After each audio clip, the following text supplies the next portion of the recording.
दूसरों की कहानियों में अपने किस्से तलाशने लगा। मैं दूसरों की कहानियों में अपने किस्से तलाशने लगा। निःशब्द सा हो गया हूं, कुछ शब्द तलाशने लगा। निःशब्द, निःशब्द।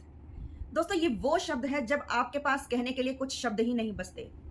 आप जो प्राप्त करना चाह रहे हैं वो आप कर ही नहीं पाते। जो एग्जाम आप क्लियर करना चाहते हैं वो क्लियर ही नहीं कर पाते, और दुनिया के आंकड़ों में आप खरे नहीं उतर पाते।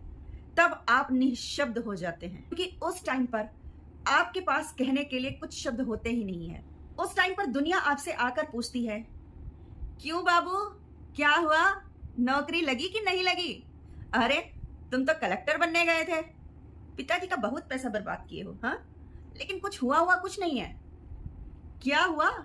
हाँ, तब उस समय पर आप शांत रहते हैं, निःशब्द होकर उनकी बातें सुनते हैं। दोस्तों, अगर आपका दोस्त वही एग्जाम पास कर गया ना, तो ये ताना मारने वाले लोग और आपने अपने बाप का पैसा बर्बाद कर दिया ऐसा कहने वाले लोग, ये वही लोग होते हैं जो आपके लिए कभी अपनी जेब से 1 रुपया तक नहीं निकालते। ये वही लोग होते हैं जो कि बैठे हुए थे इस इंतजार में कि कब आप कहीं सिलेक्शन पाएं, कब कहीं आप किसी पोस्ट पर पहुंचे और कब ये आपसे लाभ उठाएं। इन्हें कोई मतलब नहीं है कि आपके ऊपर क्या पीड़ा गुजर रही है, आप किस समस्या से गुजर रहे हैं और आप कितने दर्द से गुजर रहे हैं।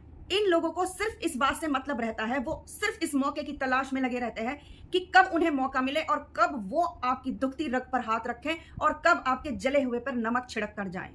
दोस्तों, इन्हें कोई मतलब नहीं होता कि आपकी स्थिति क्या है और आपकी परिस्थिति क्या है। क्यों? क्योंकि इन्होंने तो कभी स्ट्रगल किया ही नहीं, इन्होंने तो वो दर्द कभी सहा ही नहीं कि मेहनत क्या होती है, आपका अकेला रहना क्या होता है, आपका संघर्ष क्या होता है। दोस्तों, ये लोग क्या जानेंगे आपके संघर्ष को, हमारे संघर्ष को। ना तो इन्होंने अपने बाप का पैसा बर्बाद किया, ना ही इन्होंने अपने टाइम को कहीं बर्बाद किया। दोस्तों, इन्हें जो थाली में परोस के दे दिया गया, इन्होंने वही खाया। इन्होंने कुछ नया करने के लिए संघर्ष नहीं किया। संघर्ष तो आपने किया, हमने किया। इन्होंने सिर्फ उन चीजों का मजा लिया। ये वही उसी ढर्रे पर चलते रहे। इन्होंने कोई रिस्क नहीं लिया। रिस्क लिया है आपने, रिस्क लिया है आपने अपनी चीजों को बदलने के लिए। तो ये आपकी मन स्थिति क्या जानेंगे कि आपके अंदर कितनी आग जल रही है, आप कितने बेचैन हैं। इन्हें तो सिर्फ अपनी बात से मतलब है। क्या बाबू, बहुत पैसा बर्बाद किए हो, ये सिर्फ ये डायलॉग मारते हैं, इसके अलावा इन्हें और कुछ भी नहीं आता। इसलिए आज आपकी स्थिति ऐसी हो गई है कि आप दूसरों की कहानियों में अपने किस्से तलाशने लग रहे हैं। मतलब कि आप ऐसे लोगों को प्रूफ दे रहे हैं कि भाई, भले ही सफलता ना मिली हो, लेकिन वो जो बंदा सफल हुआ है ना, उसी की तरह, उसी के साथ मैंने भी रहकर पढ़ाई की है, उसी की तरह मैं भी दिन रात जागा हूं। आप इस बात का प्रूफ उन लोगों को देने में लगे होते हैं। शब्द सा हो गया हूं, कुछ शब्द तलाशने लगा। और अब जब उन लोगों के सवाल या निशान आपकी तरफ इशारा कर रहे हैं ना कि तुम ही तो थे वो जो कहते थे कि मैं ये कर लूंगा और वो कर लूंगा और ऐसा बन जाऊंगा और वैसा बन जाऊंगा, लेकिन आज तुम नहीं बने हो। तो ये जो शब्द है ना, तो इन शब्दों को सुन सुनकर आज तुम निःशब्द हो चुके हो। कहने के लिए कुछ शब्द बचे ही नहीं हैं। तो बेटा, ये जो मैंने स्थिति बताई है ना आप लोगों को, अगर आप किसी कंपटीशन की तैयारी कर रहे हैं और आपको ये स्थिति नहीं झेलना है, क्योंकि मैंने तो बहुत झेली है ये स्थिति, और इसीलिए शायद आज मैं आपके लिए ये वीडियो भी बना रही हूं। तो अगर आपको ये स्थिति नहीं झेलना है ना, तो आप एक बात को अपने मन में गांठ बांध लीजिए। तो दोस्तों, जब आप किसी एग्जाम की तैयारी करने के लिए शुरुआत करें ना, तो इस बात को ध्यान रखें कि भाई, मैं ये जुआ खेलने जा रहा हूं। ये जो एग्जाम है, ये जो कंपटीशन है, जुए की तरह है। अगर मैं जीत गया तो बहुत बढ़िया बात, और अगर नहीं जीता तो सब कुछ लुटने के लिए तो तैयार है ही है। तो आप जब ये स्थिति बनाकर जाएंगे ना, तो सामने वाला जो आपके ऊपर टॉन्ट कस रहा है ना, उसके टॉन्ट ना कुछ ढीले पड़ जाएंगे, क्योंकि आपने अपने आप को उस स्थिति के लिए तैयार रखा हुआ है और पहले से ही उन लोगों को बोल रखा है। आपने कोई बहुत बड़े सब्जबाग नहीं बना रखे, कोई सपने नहीं बुन रखे हैं कि आपको फिर वो बाद में इन सपनों को लेकर आपके ताने बाने को जो है वो उलझाकर आपके सामने पेश करेंगे, आपके जले पर नमक छिड़केंगे। और छिड़केंगे भी कैसे? हमने पहली पट्टी कर रखी है, तो उनको इतना मौका ही नहीं मिलेगा। अंत में दोस्तों, एक बात और याद रखिएगा कि भले ही एग्जाम क्लियर ना हुआ हो, लेकिन आपने अगर वास्तव में पढ़ाई की है, आपने अगर वास्तव में चीजें की हैं, तो आपकी पढ़ाई, आपकी चीजें कभी वेस्ट नहीं जाएंगी। ठीक है, ईश्वर की इच्छा है, नहीं हुआ, क्लियर नहीं हुआ, हो सकता है कि ईश्वर ने हमारे लिए कुछ और कहीं और बहुत अच्छा सोचा हो। वो जगह आपके लिए शायद ना हो, कोई और जगह आपके लिए सोच रखी हो।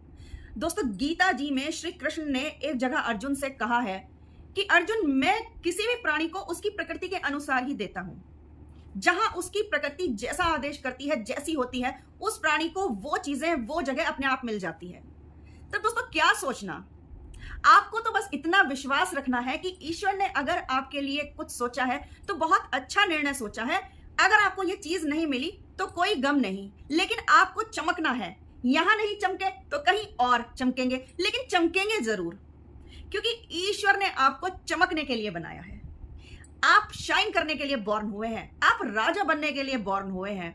तो आप जब अपनी ऐसी भावनाएं रखेंगे ना, तो आप मेरी बात याद रखिएगा कि जीवन में कहीं ना कहीं आपको अपना वो मुकाम जरूर हासिल होगा जहां आप पहुंचना चाहते थे। दोस्तों ये आज की वीडियो थी जिसमें मैंने अपने सच्चे अनुभवों को आपके सामने रखा। दोस्तों मैं जानती हूं जो चीजें मैंने झेली हैं, जो लोगों के ताने मैंने सुने हैं, वो आप भी जरूर सुनते होंगे। क्योंकि कोई भी स्टूडेंट है, अगर वो मेहनत कर रहा है और वो लीक से हटके कुछ करना चाहता है, वो एक ढर्रे से, एक कुएं के मेंढक से ऊपर उठना चाहता है, तो लोग उसकी टांग खिंचाई जरूर करते हैं। मेरी भी हुई है। मैं इस दर्द को, मैं आप लोगों के दर्द को अच्छे से समझ सकती हूँ, क्योंकि मैंने वो चीजें जो है वो झेली हुई हैं। इसलिए मुझे लगा कि भाई इस बात के ऊपर जो है वो एक मोटिवेशन जरूर होना चाहिए, क्योंकि जो मैंने चीजें झेली हैं वो मेरे बच्चे ना झेलें, आप लोग ना झेलें, मेरे छोटे भाई बहन ना उन चीजों को झेलें। तो दोस्तों वीडियो कैसी लगी जरूर बताइएगा, अपने विचार जरूर रखिएगा, और अच्छी लगे तो लाइक कर देना, कमेंट कर देना, और चैनल को सब्सक्राइब कर देना। मिलते हैं नेक्स्ट वीडियो में, तब तक के लिए नमस्कार।